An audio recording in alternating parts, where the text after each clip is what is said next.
ओम शांति।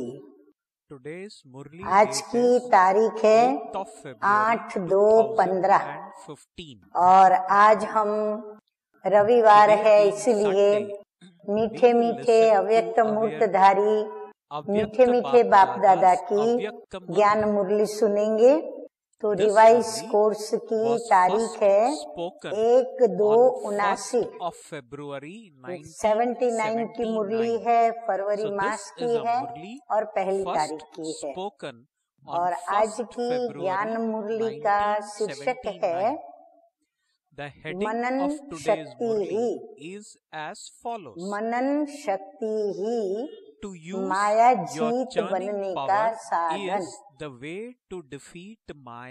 आज बाप दादा बच्चों के अनेक प्रकार के पुरुषार्थ की विधि को देखते हुए बाप दादा बच्चों के अनेक प्रकार के पुरुषार्थ की विधि को देखते हुए बच्चों के उमंग, उत्साह, मिलन की लगन और स्नेह का संकल्प, सदा सहयोगी बनने के कार्य में तत्पर रहना, सब संग तोड़ एक संग जोड़ने की मेहनत को देख बाप दादा हर्षित भी हो रहे थे और साथ साथ स्नेह के कारण तरस भी पड़ रहा था। हरेक अपने अपने यथाशक्ति लक्ष्य को प्राप्त करने के लिए तीव्र गति से लगे हुए हैं। बाबा ने देखा कि सभी अपने लक्ष्य पर पहुंचने के लिए तीव्र गति से पुरुषार्थ में लगे हुए हैं और सभी की एक ही इच्छा है कि फास्ट जावे, तीव्र गति से जावे और पहला नंबर लेवे, फर्स्ट जावे। दिन रात इसी लगन में चल रहे हैं, लेकिन लक्ष्य एक है, लगन भी एक है और एक से ही है, साथ भी एक का ही है। फिर भी अंतर कहाँ पड़ रहा है कि कोई महावीर है और कोई बहुत मेहनत का अनुभव करते हैं, कोई सहज योगी है, कोई पुरुषार्थी योगी है, कोई सर्व प्राप्ति स्वरूप है, कोई सर्व प्राप्ति करने में खूब लगे हुए हैं, कोई फिर माया जीत भी है और कोई माया के विघ्नों से युद्ध करने में लगे हुए हैं। कोई के मन की आवाज थी कि जो पाना था वो पा लिया, और कोई का आवाज ये है कि अभी पा रहे हैं। कोई सदा साथ का अनुभव करते और कोई सदा साथी बनाने के प्रयत्न में रहते। ऐसा देख बाप दादा को किस पर तरस पड़ता होगा? जो सहज योगी है, पाना था वो पा लिया, जो कभी भी साथ और साथी के अनुभव के लिए मेहनत नहीं करते, ऐसे बच्चों पर तो तरस पड़ने का सवाल ही नहीं। परंतु जो मेहनत कर रहे हैं हर बात के लिए, तो ऐसा देख मेहनत करने वालों के ऊपर तरस पड़ता है। एक बाप के बच्चे पर दो प्रकार के क्यों? बाबा कहते हैं जबकि ऊंचे से ऊंचे बाप की प्राप्ति सभी को है, सभी को ऊंचे से ऊंचे बाप की शिक्षाएं मिल रही है, ऊंचे से ऊंची धारणाएं बाबा सिखा रहे हैं, उसके लिए शक्तियां भी सभी को एक जैसी मिल रही है। फिर भी बाबा कहते हैं कि एक बाप के ही बच्चे होने के बावजूद उनमें प्रकार क्यों, और ये मेहनत भी कब तक? बाबा कहते हैं फिर मेहनत भी ये कब तक करते रहेंगे? ये अलौकिक जन्म जिस जन्म को वरदान है, क्या वरदान है? क्योंकि वरदाता के द्वारा ये जन्म है, तो ऐसा वरदानी जन्म प्राप्त होते हुए भी ये जन्म भी मनाने के बजाय मेहनत में ही जाए, तो ऐसा वरदानी जन्म फिर कब मिलेगा? बाबा कहते हैं ये जन्म ही क्या है, वरदाता बाप के द्वारा वरदान के रूप में मिला है। तो बाबा कहते हैं अगर ये जन्म भी मंगल मिलन मनाने के बजाय, वरदानों को प्राप्त करने की खुशी मनाने के बजाय अगर वह मेहनत में चला जाए, तो बाबा कहते हैं इसका क्या फायदा। तो वरदानी जन्म फिर वापस कब मिलेगा? इस वरदानी जन्म का हर सेकंड सर्व प्राप्ति करने का सुहावना सेकंड है। बाबा कहते हैं हर सेकंड ये संगम युग का प्राप्ति के लिए सुहावना सेकंड है।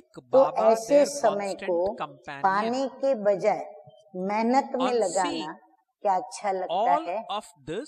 हाँ, जवाब में तो सभी हम बच्चे कहेंगे कि नहीं अच्छा लगता है, कहेंगे हम चाहते भी नहीं हैं, फिर भी कर लेते हैं। क्यों? बाबा कहते हैं जब चाहते भी नहीं हो तो भी मेहनत कर लेते हो, तो ऐसा क्यों? तो आज बाप दादा ने विशेष कारण देखे। हाँ, कौन से कारण देखे? अब बाबा बता रहे हैं। बाप दादा कहते हैं मूल कारण है जो चाहते नहीं हो लेकिन परवश हो जाते। तो किसके वश हो जाते हो? चाहते नहीं हो, इसका मतलब क्या हुआ? किसी के वश हो जाते हैं और करना पड़ रहा है। तो बाबा पूछ रहे हैं कि किसके वश हो जाते हो? उसको भी अच्छी तरह से तुम जानते हो, जानते हुए बचने का प्रयत्न करते हुए भी चक्कर में आ जाते हो, क्योंकि माया भी जानी जानन हार के रूप में आती है। बाबा कहते हैं जानते भी हो, उससे बचने के यत्न भी करते हो, परंतु फिर उसके चक्कर में भी आ जाते हो, क्योंकि माया क्या है? जानी जानन हार के रूप में आती है। वो आपको जान लेती है और जानी जानन हार बन के आपको चक्कर में डालती है। वह भी जानती है। हाँ, वह क्या जानती है कि इन ब्राह्मण आत्माओं का मुख्य आधार क्या है? बुद्धि का योग है। हाँ, बुद्धि योग है। दिव्य बुद्धि के द्वारा ही बाप से ये मिलन मना सकते। तो माया भी क्या करती है? पहले पहले बुद्धि पे ही वार करती है, बुद्धि में वार करती है, फिर उसको कमजोर बना देती है, बुद्धि को कमजोर बना देती है। किस द्वारा? माया का विशेष बाण। हाँ, कैसे वो कमजोर बनाती है? तो माया का विशेष बाण कौन सा है? हाँ, जैसे हमारा है मन मना भव का मंत्र बोलकर ब्रह्मास्त्र चलाना। तो ये माया का विशेष बाण है व्यर्थ संकल्पों के रूप में, जो हमारे ऊपर माया चलाती है। तो इसीलिए व्यर्थ संकल्पों के रूप में माया का वार होता है, और इस बाण के द्वारा दिव्य बुद्धि को वो कमजोर बना देती है, और कमजोर बनने के कारण वो परवश हो जाते हैं। तो कमजोर व्यक्ति जो चाहे वो कर नहीं पाते, इसलिए चाहते हो लेकिन कर नहीं पाते। बाबा कहते इस कारण का निवारण क्या? सर्वशक्तिमान बाप के द्वारा जो प्राप्त हुआ है। हाँ, मीठे मीठे बाबा से हम बच्चों को योग लगाने से, ज्ञान सुनने से, ज्ञान खजाना लेने से जो कुछ भी हमें प्राप्त हुआ है, उस शक्ति को कार्य में नहीं लगाते हो। विशेष शक्ति है मनन शक्ति। मनन शक्ति को यूज करना नहीं आता, इसीलिए व्यर्थ संकल्पों का चक्र चलता है। यदि मनन शक्ति का उपयोग करना आवे तो चक्र भी बड़ा पॉजिटिव चले। मनन शक्ति ही बाबा कहते हैं दिव्य बुद्धि का खुराक है। हाँ, दिव्य बुद्धि को ताकत वाला खुराक देना है। तो मनन शक्ति जो है वो उसकी माजून है। खुराक को न खाने से कमजोर बन जाते, और कमजोर होने के कारण फिर परवश हो जाते। मनन शक्ति का विस्तार बहुत बड़ा है। बाबा कहते हैं वो कोई छोटी शक्ति नहीं है, बहुत बड़ी विस्तृत विशाल शक्ति है, लेकिन विधि नहीं आती। उसकी विधि नहीं आती, इसीलिए हम उसके मालिक नहीं बन पाते। जब से ब्राह्मण जन्म हुआ तब से अभी तक डायरेक्ट बाप के द्वारा कितने टाइटल्स सुने। मीठे मीठे बाबा ने हम बच्चों की महिमा के कितने टाइटल्स बताए, हमारे स्वमान की जागृति के कितने टाइटल्स सुनाए, और हम बच्चों की प्राप्तियों के कितने टाइटल्स मीठे मीठे बाप दादा ने सुनाए हैं, जो हमने सुने हैं। अगर वर्णन करो तो पूरी लंबी माला बन जाए। भक्ति मार्ग में भी सुमिरन करने के अभ्यासी हैं, एक एक मणके पर सुमिरन करते। भक्ति मार्ग में भी माला फेरते हैं, मणका घुमाते हैं, तो एक एक मणके पर एक एक उनकी विशेषताओं का वर्णन करते जाते हैं। भक्ति में सुमिरन शक्ति है और ज्ञान में स्मृति की शक्ति है। जब भक्त आत्माएं अपनी शक्ति को नहीं भूलती, यानी माला को सिमरना नहीं भूलते, अल्पकाल की विधि से अल्पकाल की सिद्धि को प्राप्त करती रहती है, तो आप ज्ञानी तु आत्माएं स्मृति की शक्ति की विधि को क्यों भूल जाते हो? तो बाबा कहते हैं आप अपनी दिव्य बुद्धि के द्वारा सकारात्मक मनन चिंतन करने की विधि को बाबा कहते क्यों भूल जाते हो? अगर रोज अमृत वेले अपने एक टाइटल को भी स्मृति में लाओ और मनन करते रहो, तो मनन शक्ति से सदा बुद्धि शक्तिशाली होगी।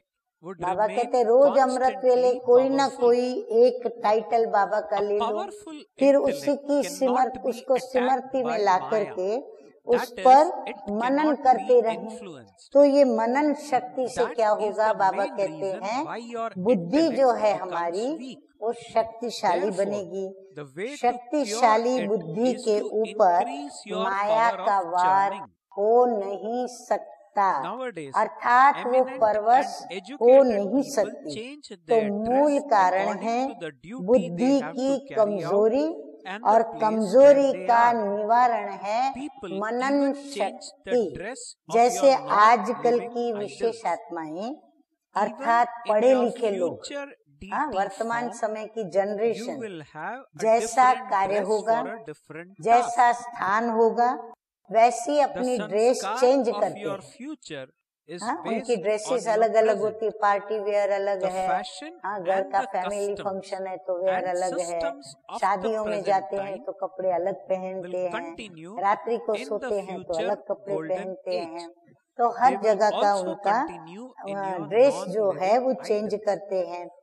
आपके जड़ चित्रों की भी हर समय ड्रेस चेंज करते हैं। मंदिरों में सुबह उठने से लेकर के देवी देवताओं की भी ड्रेसेस चेंज करते हैं। भविष्य देवताई रूप में भी हर कार्य की ड्रेस अलग अलग होगी। ये संस्कार भविष्य का वर्तमान के आधार पर। बाबा कहते हैं ये जो अलग अलग ड्रेस चेंज करने का संस्कार है ना, वो अभी के आधार पर है।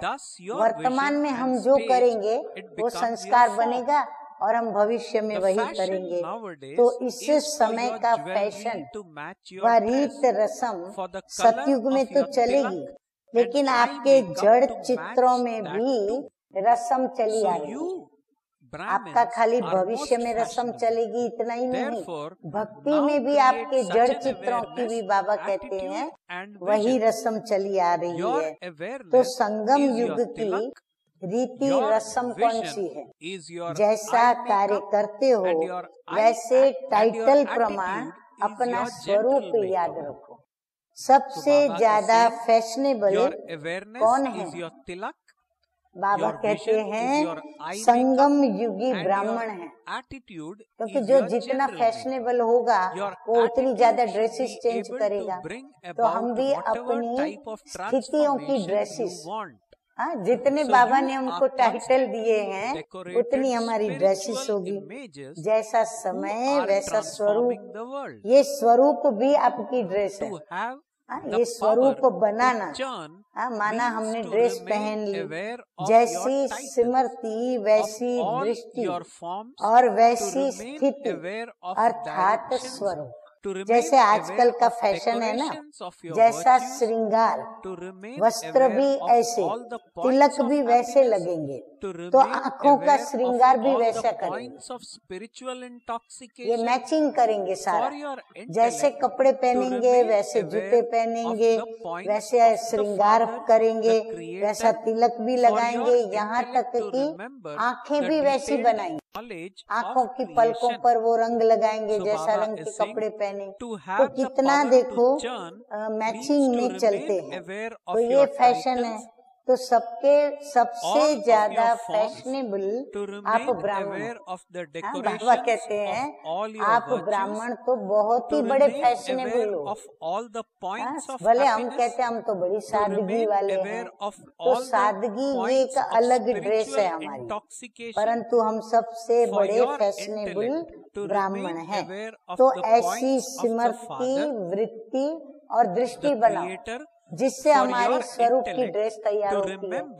तो स्वरूप की ड्रेस तैयार करने के लिए सिमरती वृत्ति और दृष्टि को हमें ऐसा पावरफुल पावन बनानी होगी। सिमरती है तिलक और दृष्टि है आँखों का श्रृंगार। अभी बाबा और स्पष्ट कर रहे हैं कि सिमरती क्या है तुम्हारी, तो वो है तिलक। माना श्रृंगारते हैं ना, तो पहले तिलक लगाना होता है, तो तिलक है तुम्हारी सिमरती, अर्थात मैं आत्मा चमकता हुआ सितारा बिंदु स्वरूप, बाबा भी हमारा बिंदु स्वरूप। तो सिमरती है तिलक और दृष्टि है आँखों का श्रृंगार। हम जिसको भी देखें आत्मिक स्वरूप में, भाई भाई को देखें, प्रेम से देखें, मिठास से देखें, अपने हैं बाबा के, हम सब एक ही बच्चे हैं। तो ऐसे दृष्टि है आँखों का श्रृंगार और वृत्ति है मेकअप करना। वृत्ति के अंदर फिर जो भी हमारे पुरुषार्थ में कमी है उसको हम मेकअप करें, यानी वो भर दें। वृत्ति से जैसा परिवर्तन चाहो वैसे कर सकते हो, क्योंकि वृत्ति में एहसास होता है ना, महसूस होता है, और जिसको महसूस होता है उसमें परिवर्तन भी जल्दी आता है। तो बाबा कहते फिर परिवर्तन भी जैसा चाहो वैसे कर सकते हो। तो सदैव रूहानी सजी सजाई मूरत हो, विश्व को परिवर्तन करने वाले। याद रहा सभी को, तो हम सजी सजाई मूरत हैं, विश्व का परिवर्तन करने वाले। आगे मीठे मीठे बाबा कहते हैं कि अब मनन शक्ति क्या चीज है। तो मनन शक्ति अर्थात अपने अनेक टाइटल्स अर्थात स्वरूप को सिमरती में रखो।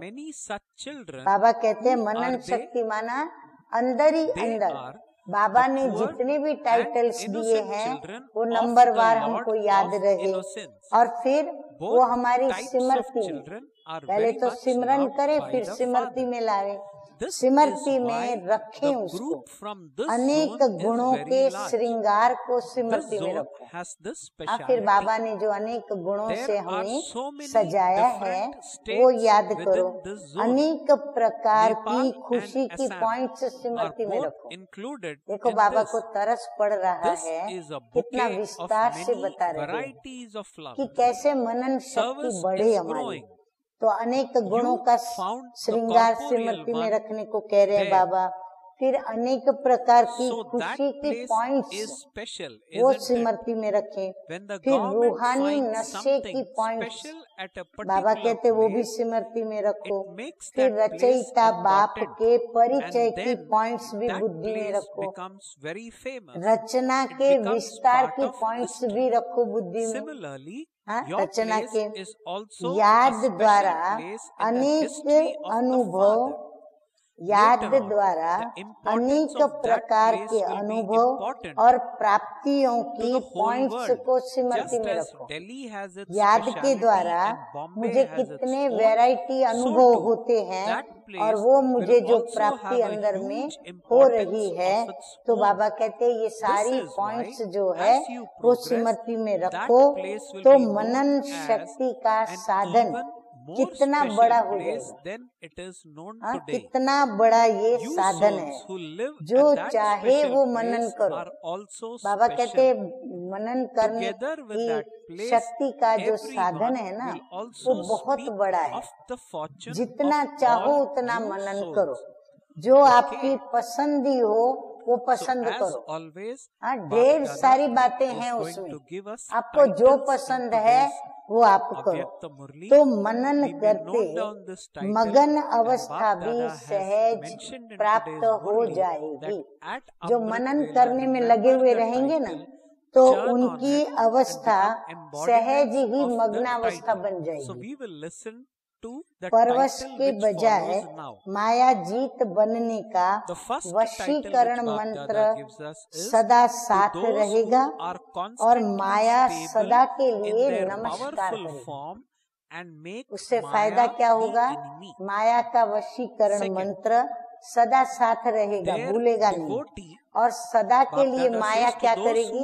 हमसे विदाई लेने के लिए हमें नमस्कार करेगी। संगम युग का पहला भक्त आपका माया बनेगा। सुना? संगम युग का पहला भक्त आपका माया बनेगा। मास्टर भगवान बनो तो भक्त भी तो बने ना। जब तक हम मास्टर भगवान नहीं बने हैं हमारे कोई भगत नहीं बनेंगे। तो बाबा कहते आप मास्टर भगवान बनो तो पहला नंबर माया लगाएगी भक्त बनने में। अगर खुद ही भगत होंगे तो वो किसका भक्त बने? अगर मैं ही शिव बाबा की भगत बन करके भक्ति करूं तो फिर बाबा कहते हैं कि वो लोग किसका भक्त बने? तो भक्त बनेंगे व मास्टर बनेंगे। तो बाबा पूछ रहे हैं क्या करेंगे? आप भक्त बनेंगे या मास्टर बनेंगे? इसका सहज साधन बाबा ने सुनाया कि मनन शक्ति को बढ़ाओ। इसीलिए बाबा ने कहा कि मास्टर भगवान बनने के लिए क्या करो? अपनी मनन शक्ति को बढ़ाओ। तो समझा? अच्छा, बंगाल बिहार का जोन तो श्रृंगार करना जानता है। अभी बाबा पार्टियों से बात कर रहे हैं, जैसे देवियों को बहुत सजाते हैं। बंगाल बिहार में, विशेष बंगाल में देवियों को बहुत सजाते हैं। अपने जड़ चित्रों को सजाना आता है ना? बाबा कहते आप लोगों को भी आता है ना? ऐसे स्वयं को सजाना है। जैसे जड़ चित्रों पर हम देवियों को सजाते हैं, बाबा कहते हैं ऐसे ही आप अपने को गुणों से, शक्तियों से सजाते जाओ। इस जोन की भी विशेषता है कि बाप को ये अति प्रिय है। ऐसे बच्चे बहुत हैं जो बाप को प्रिय है। ऐसे बच्चे बहुत हैं। वो कौन से बच्चे हैं? बाबा कहते हैं गरीब भी हैं और भोलेनाथ के भोले भी हैं। ऐसे बच्चे कौन हैं? जो गरीब भी हैं और भोलेनाथ के भोले भी हैं, और दोनों ही बाप को अति प्रिय है। इसलिए जोन का ग्रुप देखो बड़ा है ना। इस जोन की विशेषता ये है, इस जोन में कितने अलग अलग प्रदेश हैं, नेपाल भी है तो आसाम भी है, वैरायटी फूलों का इसमें गुलदस्ता है। सेवा भी अब विस्तार को पाती जा रही है, साकार तन को ढूंढा भी यहाँ से ही है, हाँ, कलकत्ता से, बंगाल से। तो स्थान की विशेषता तो रही ना, जैसे गवर्नमेंट को किसी स्थान से कोई वस्तु, विशेष अमूल्य वस्तु मिलती है तो उस स्थान का महत्व रहता है, वह स्थान भी नामी ग्रामी रहता है, फिर वो हिस्ट्री में भी आ जाता है। ऐसे ये स्थान भी बाप की हिस्ट्री में विशेष स्थान है। बाबा कहते हैं मधुबन स्थान भी बाबा की हिस्ट्री में विशेष स्थान पर है। आगे चलकर इस स्थान का महत्व विश्व में महत्वपूर्ण होगा। आबू की धरती सभी के लिए विशेष महत्वपूर्ण होगी।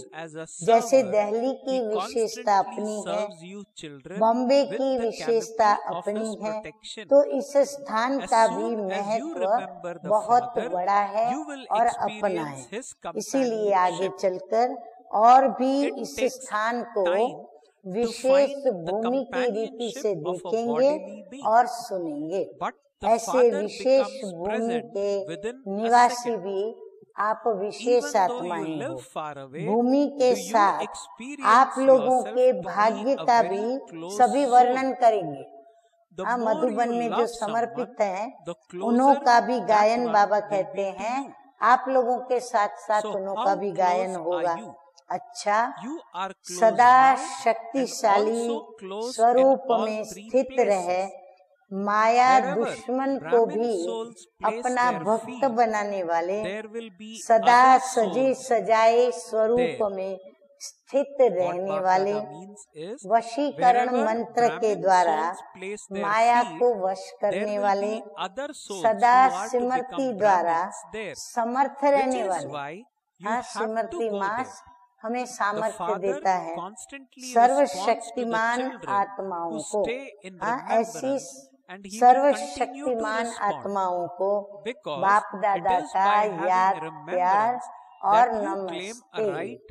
हम रूहानी बच्चों का रूहानी बाप दादा को याद प्यार, गुड मॉर्निंग और नमस्ते नमस्ते। पार्टियों से मुलाकात, बाबा कहते हैं हर संकल्प व कर्म बाप समान करने से, जिस प्रकार बाबा सोचते, जब बाबा सोचते, जैसे बाबा सोचते, ऐसा निरंतर करने से बाबा कहते हैं निरंतर सहज योगी की स्टेज का अनुभव करेंगे।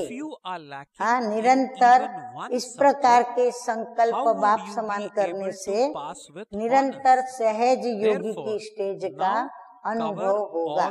संगम युग का श्रेष्ठ स्थान कौन सा है? बाप का दिल तख्त। संगम युग का सर्वश्रेष्ठ स्थान। जो इस तख्त पर बैठते हैं वही विश्व के तख्त अधिकारी बनते हैं। और जैसे बाप परम पूज्य है, वैसे बच्चे भी पूज्य बन जाते हैं, क्योंकि दिल में भी वही समाये जाते हैं जो समान होते हैं। बाबा कहते दिल में भी उनको ही बिठाते हैं जो बाप समान हो, जो बाप समान फॉलो फादर करने वाली आत्माएं हो। तो ऐसी आत्माएं हो ना, ऐसे अनुभव होता है कि जो बाप की स्मृति वो हम बच्चों की स्मृति, जो बाप के गुण वो हम बच्चों के भी गुण, जो बाप का कर्तव्य वो हम बच्चों का भी कर्तव्य। इसको कहा जाता है फॉलो फादर। जो भी संकल्प व कर्म करो तो पहले चेक करो कि बाप समान है। अगर बाप समान है तो सहज योगी की स्टेज का अनुभव करेंगे और अनुभव होगा भी, मेहनत नहीं लगेगी।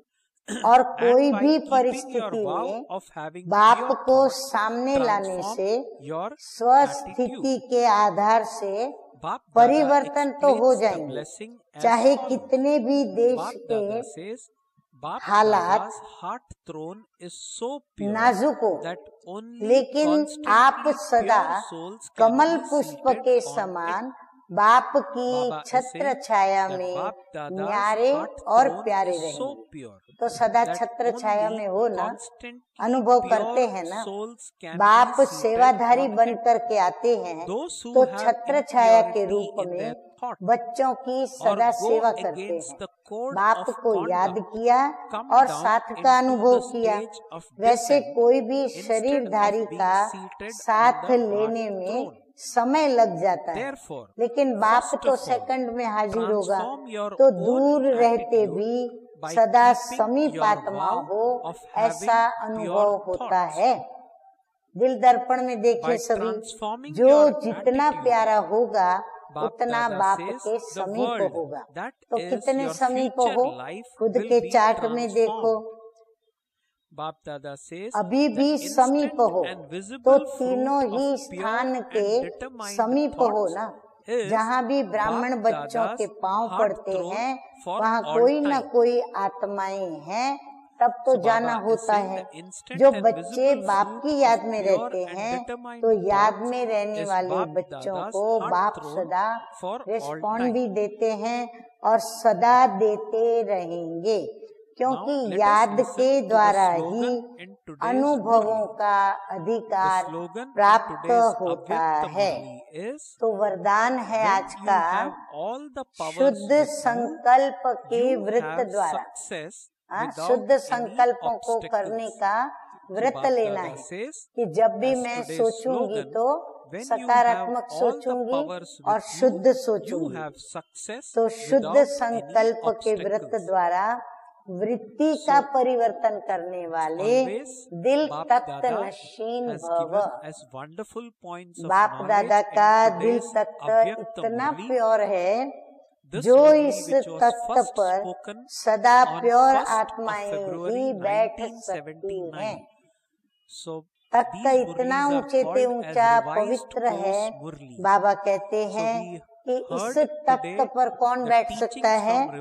जो सदा प्योर आत्माएं, पवित्रता जो सदा काल से धारण करते आ रहे हैं। तो बाबा कहते हैं ऐसी सतो प्रधान आत्मा ही बैठ सकती है, जिनके संकल्प में भी अपवित्रता या अमर्यादा आ जाती है, तो वो तख्त नशीन के बजाय गिरती कला में नीचे आ जाते हैं। बाप दादा वांटेड मी टू बिकम, नुकसान भी बड़ा भारी। तो बाबा कहते हैं अगर मनसा संकल्प में अपवित्रता के ख्यालात आए या फिर कोई अमर्यादा की अंदर बातें उठी, तो वो तख्त नशीन बनने के बजाय क्या होगा? गिरती कला से नीचे आ जाएंगे। इसीलिए पहले शुद्ध संकल्प के व्रत द्वारा अपनी वृत्ति का परिवर्तन करो। इसलिए बाबा कहते हैं शुभ संकल्प करो और उन शुभ संकल्पों के द्वारा अपनी वृत्ति का परिवर्तन करो। वृत्ति परिवर्तन से भविष्य जीवन रूपी सृष्टि बदल जाएगी।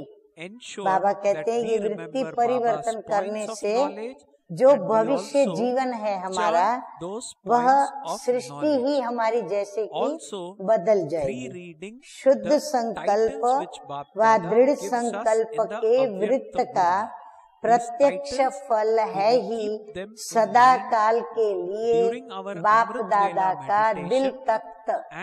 बाप दादा के दिल तख्त से हम नीचे ही नहीं उतरे। तो बाबा कहते हैं सदा काल के लिए आपको इस व्रत की प्राप्ति हो जाएगी। अच्छा, स्लोगन पढ़ते हैं अभी, जहाँ सर्व शक्तियाँ साथ हैं। हाँ, स्लोगन है जहाँ सर्व शक्तियाँ साथ हैं वहाँ निर्विघ्न सफलता है ही। हाँ, बाबा कहते हैं सर्व शक्तियों को साथ में रह करके जो चलता है वो निर्विघ्न होता है। तो निर्विघ्न जो होगा वो सफलता को भी इजीली, सहज ही प्राप्त करेगा और उस सफलता की प्राप्ति का अनुभव भी करेगा। अच्छा, ओम शांति।